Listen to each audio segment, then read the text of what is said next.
Uma história de sobrevivência e legado foi escrita não por um ser humano famoso, mas sim por um animal selvagem.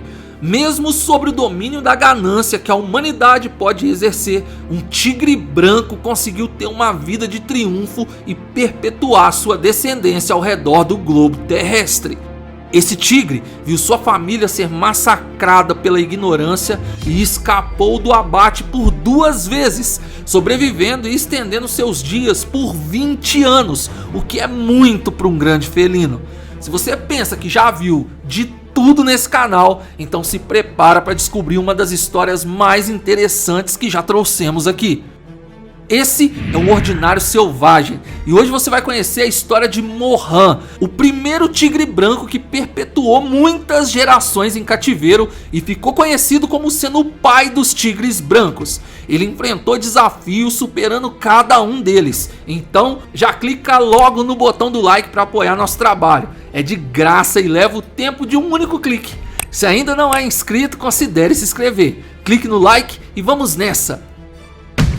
1915, região de Bandhavgarh, Umaria, Índia. Bandhavgarh é uma região selvagem que já foi muito rica em população de tigres. Hoje, o local se converteu em um parque nacional que ainda possui tigres, mas como já sabemos, os números desse belo animal atualmente são preocupantes. Porém, no passado, a caça deles era livremente praticada na Índia e homens que ocupavam altos cargos políticos se vangloriavam ainda mais se possuíssem um tigre como animal de estimação ou como um tapete em suas casas. Em 1915, o Marajá de Rewa, ou seja, uma espécie de governante da localidade de Rewa, estava caçando na região de Bandhavgarh e abateu uma tigresa que tinha um filhote branco. Encantado com a beleza do felino, ele o levou para sua residência e o criou, mas o animal não resistiu muito tempo e viveu muito pouco. Anos depois, o filho mais velho do Marajá de Rewa herdou o título de nobreza do pai e se tornou o novo governante.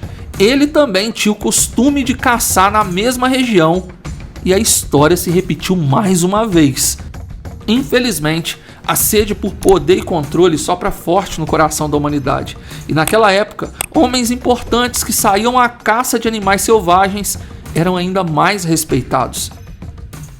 Em 1951, durante uma tarde de caça, o novo Marajá de Rewa avistou uma tigresa com 4 filhotes de aproximadamente 9 meses de idade, um deles totalmente branco. Alguns anos antes, em 1948, esse mesmo homem tinha abatido um tigre branco, mas dessa vez ele resolveu que iria domesticar a fera e obter o sucesso que o seu pai não teve, o de criar um tigre branco até a sua velhice. Infelizmente, o Marajá abateu a tigresa e os 3 irmãos daquele tigre branco. O felino era jovem, porém com quase 1 ano de idade, e compreendeu bem o que estava acontecendo ali. Ele ficou próximo ao corpo da sua mãe e dos seus irmãos por muito tempo e avançava quando o Marajá tentava se aproximar. O tigre sabia que a sua liberdade estava em jogo. O homem mandou seus empregados buscarem uma gaiola, comida e água, e algumas horas depois ele atraiu o jovem tigre branco para dentro da gaiola com água e comida. O tigre ganhou o nome de Mohan logo de cara, e quando chegaram à residência do Marajá, um dos empregados foi tirar o tigre da gaiola e Mohan, assustado, atacou a mão do empregado para se livrar dos dentes afiados do jovem tigre, deixando o felino inconsciente por muitas horas. Chegou-se a cogitar a ideia de que Mohan não iria acordar, mas para surpresa de todos, o felino sobreviveu mais uma vez. O Marajá de Rewa teve a certeza que aquele animal era diferente, não apenas por sua coloração, olhos hipnotizantes e beleza, mas também por sua resistência e vontade de viver. Mohan cresceu saudável e o Marajá resolveu que era hora de tentar reproduzir a imagem de realeza que o tigre possuía. Sendo assim, em 1953, Mohan foi colocado junto com uma tigresa selvagem em uma reserva próxima de propriedade do zoológico local. A tigresa possuía coloração normal e se chamava Begum. A ideia era que os filhotes que nascessem brancos fossem vendidos por alguns milhares de dólares e o restante iria para o zoológico. Por 3 vezes Mohan e Begum tiveram filhotes saudáveis, mas nenhum deles era branco. Em 1959, Mohan foi colocado junto com uma de suas filhas, que teria nascido da primeira ninhada com Begum.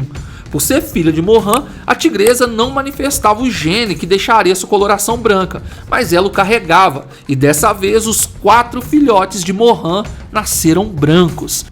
O nome de Mohan acabava de entrar para a história, pois de acordo com os registros oficiais, os 4 filhotes, 3 fêmeas e 1 macho, foram os primeiros tigres brancos a nascerem em cativeiro no mundo. O Marajá queria ficar com todos, pois assim seu lucro seria maior, mas concordou em ceder 2 para o zoológico e ficar apenas com 2, como tinha sido o acordo inicial. Esses 2 filhotes do Marajá foram comprados por um bilionário americano por nada menos do que $10 mil cada um e encaminhados para o zoológico de Washington, D.C., Estados Unidos, como um presente para a pátria. Depois disso, Mohan não parou mais de ter filhotes. Ele cruzava com as fêmeas da sua primeira ninhada e depois com suas netas de coloração normal, mas que possuíam o mesmo gene que ele. Assim, os filhotes sempre nasciam brancos. Mohan teve 46 filhotes brancos em seu tempo de vida. Vários filhotes de Mohan foram vendidos para zoológicos ao redor do mundo e também para sheiks árabes, que cruzavam entre si e perpetuavam ainda mais a genética de Mohan. Isso fez com que a descendência de Mohan estivesse presente em muitos zoológicos até os dias atuais. Mohan viveu por incríveis 20 anos, falecendo em 1970 por velhice. Ele teve seu corpo enterrado em uma bela cerimônia hindu e milhares de pessoas lamentaram sua partida. Sua cabeça foi separada do corpo após a cerimônia e empalhada. Hoje, ela está exposta no Museu de Rewa, na Índia. Durante a vida de Mohan, o Marajá de Rewa decidiu encerrar a caça na região e transformou o que antes era uma área livre para caçadores em uma reserva, que hoje é o Parque Nacional de Bandhavgarh, citado no início do vídeo. Mohan foi o último tigre branco registrado que nasceu em vida livre. Há rumores de tigres brancos na reserva do Tigre em Canha, também na Índia, mas acredita-se que eles também são descendência de Mohan e não nasceram em natureza. Mohan se transformou no pai dos tigres brancos, pois ele foi o último tigre branco registrado em natureza, e todos os que nasceram depois em cativeiro são seus filhos, netos, bisnetos e assim por diante. Mohan deixou um legado de posteridade e foi um felino muito resistente. Ele escapou do abate, sobreviveu em cativeiro em uma época que não tinham as informações que temos hoje e ainda gerou dezenas de filhotes que carregam sua bela e incrível genética. Se você sabe mais alguma informação sobre Mohan, registre nos comentários e vamos elevar nosso conhecimento juntos. Clique no like e se ainda não é inscrito, considere se inscrever e maratonar todo o nosso canal. Nos siga em nossas outras redes sociais e fique por dentro de tudo o que acontece em nossos canais aqui no YouTube. Obrigado por assistir, fui!